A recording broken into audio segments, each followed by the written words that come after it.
Hello అండి, welcome to Arnasri recipes. మనమైతే ఇప్పుడు దొండకాయ వేపుడు ఎలా ప్రిపేర్ చేసుకోవాలో చూద్దామండి. చాలా సింపుల్ ప్రాసెస్, టేస్ట్ కూడా చాలా బాగుంటుంది. పప్పంచులోకి వేడివేడి అన్నంలోకి చాలా బాగుంటుంది. మనం ఇప్పుడు దొండకాయ వేపుడిని ఎలా ప్రిపేర్ చేసుకోవాలో చూద్దామండి. ఇక్కడ చూస్తున్నారు కదండి, దొండకాయలను అయితే మనము శుభ్రంగా కడిగిన తర్వాత ఇలా పొడి పీసెస్లో అయితే కట్ చేసుకున్నాను. మీకు నచ్చిన షేప్లో మీరైతే కట్ చేసుకోవాలండి. చూస్తున్నారు కదా, ఈ విధంగా అయితే కట్ చేసుకున్నాను. సో మనం దొండకాయ వేపుడు చేస్తున్నాం కాబట్టి ఈ విధంగా కట్ చేసుకుంటేనే బాగుంటుందండి. సో వీటిని అయితే మనము డీప్ ఫ్రై చేసుకుందాము. నేనైతే ఆయిల్ పెట్టేసిన, ఆల్రెడీ ఆయిల్ వేడైంది. ఇందులోకి అయితే కొన్ని వేసుకొని మనం డీప్ ఫ్రై చేసుకోవాలి.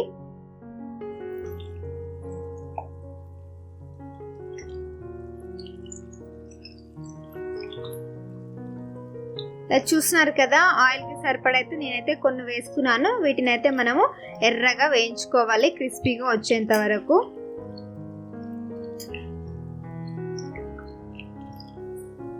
సో ఇక్కడ చూసారు కదండి, మనకైతే మంటని హై ఫ్లేమ్లో పెట్టుకొని వేయించుకుంటే ఇలా ఎర్రగా బాగా వేగిపోయాయి క్రిస్పీగా. మంటని లో ఫ్లేమ్లో పెట్టి అస్సలు వేయించొద్దండి, ఎందుకంటే ఆయిల్ అంతా పీల్చేసుకొని మెత్తగా అయిపోతాయి. ఇలా క్రిస్పీగా అయితే రావండి.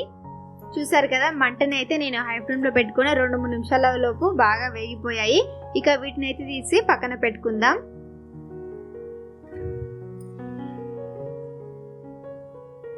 ఇప్పుడు మనము డీప్ ఫ్రై చేసుకున్న బాండీలో నుంచి ఆయిల్ అయితే తీసేసి ఒక 2 స్పూన్ల వరకు ఆయిల్ అయితే పెట్టుకున్నానండి నేను.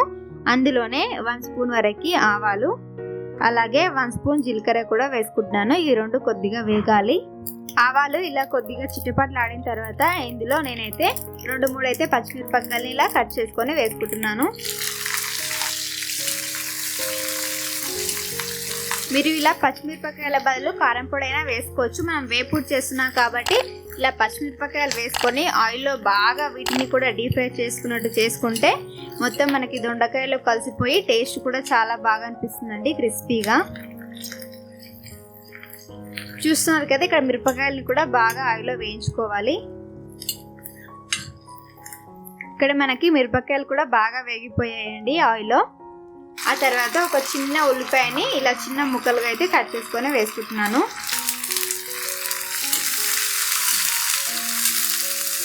ఉల్లిపాయలు కూడా ఇలా ఆయిల్లో బాగా మెత్తబడిపోయి బాగా వేగిపోవాలండి. ఇందులోకి మనము కొద్దిగంత పసుపు వేసుకోవాలి. అలాగే 1 టేబుల్ స్పూన్ వరకు అయితే ఫ్రెష్ అల్లం వెల్లుల్లి పేస్ట్ వేసుకోవాలి. ఇలా ఫ్రెష్ అల్లం వెల్లుల్లి పేస్ట్ వేసుకుంటే టేస్ట్ బాగుంటుందండి. ఇప్పుడు మనం అల్లం వెల్లుల్లి పేస్ట్లో ఉన్న పచ్చివాసన పోయేంత వరకు కలుపుతూ ఉల్లిపాయలని కూడా బాగా వేయించుకోవాలి. చూసారు కదండి, ఇక్కడ అల్లం వెల్లుల్లి పేస్ట్లో ఉన్న పచ్చివాసన పోయి మనకి ఉల్లిపాయలు కూడా బాగా వేగిపోయాయి కదా. ఇప్పుడు ఇందులోకి రుచికి సరిపడా సాల్ట్ కూడా వేసుకుందాం.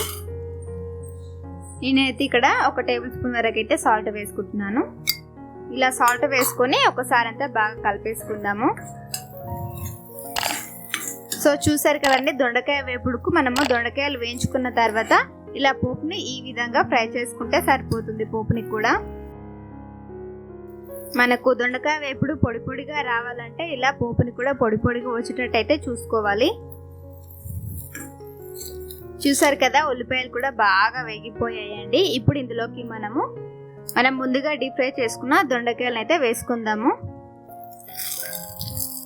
ఇలా వేసుకొని ఇదంతా బాగా కలిసే విధంగా అయితే ఒకసారి కలుపుకుందామండి. ఇలా దొండకాయలు మనం ఫ్రై వేసుకున్న వెంటనే పోపులో ఎక్కువ టైం ఏం పట్టదండి, తొందరగా అయిపోతుంది. జస్ట్ 2 నిమిషాలు చాలు. సో చూసారు కదండి, ఇలా మనము ఇదంతా బాగా కలిపేసుకున్న తర్వాత చివరిలోకి మనము ఒక చిన్న స్పూన్ వరకు అయితే ధనియాల పౌడర్ అండి ఇలా పైన చల్లుకోవాలి. ఆ తర్వాత గుప్పెడంత కొత్తిమీరని కూడా వేసుకుంటే మనకైతే వేడిగా దొండకాయ వేపుడు అయితే రెడీ అయిపోతుందండి. చూసారు కదా, చాలా సింపుల్ ప్రాసెస్. పప్పంచులోకి చాలా బాగుంటుంది.